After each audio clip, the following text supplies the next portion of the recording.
Bizə belə bir 16 nömrəli sual verilib, test sualıdır. Nə qədər etil spirti yandırmaq lazımdır ki, 100 dərəcə temperaturda 54 qram suyu buxarlandırmaq mümkün olsun.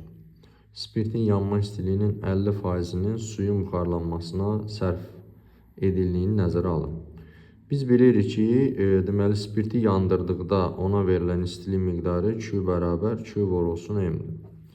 Və suyu buxara çevirmək üçün lazım olan istilik miqdarı Q bərabər L vurulsun M-dir. Və bizə deyir ki, bu spirti yandırıb nə qədər spirti? Deməli, buradan spirtin kütləsini bizdən istəyir. Spirtin kütləsini istəyir bizdən. Və plus da deməli, spirtin yanmasından alınan enerjinin 50%-nin suyun buxarlanmasına sərf olunduğunu deyir. Deməli, biz bunları birləşdirsək, QM spirt bərabər olacaq L M vurulsun su.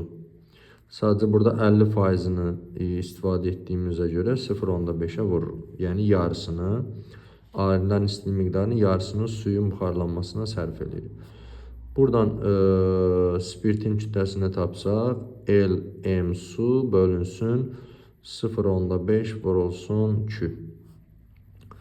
İfadələri yerinə yazsaq, deməli, bizə buxarlanma istiliyin 2,26 vurulsun 10 üstü 6 verib. Suyun kütləsini 54 qram verib. 54 vurulsun 10 üstü mənfi 3. Deməli, sonra xüsusi yanma istiliyini deməli, bizə verib 2,7 vurulsun 10 üstü, deməli, mənfi 10 üstü 7. 0,5'də 2'də 1 yazsaq, deməli, buradan belə bir ifadə alırıq. 2,7 ilə 54'ü ixtisar eləsək, burada 20 qalır. Bu 2 də bura gəlsəm, deməli, 10 üstü 7, burada da 10 üstü 7 alınır, bunlar da ixtisar gedir.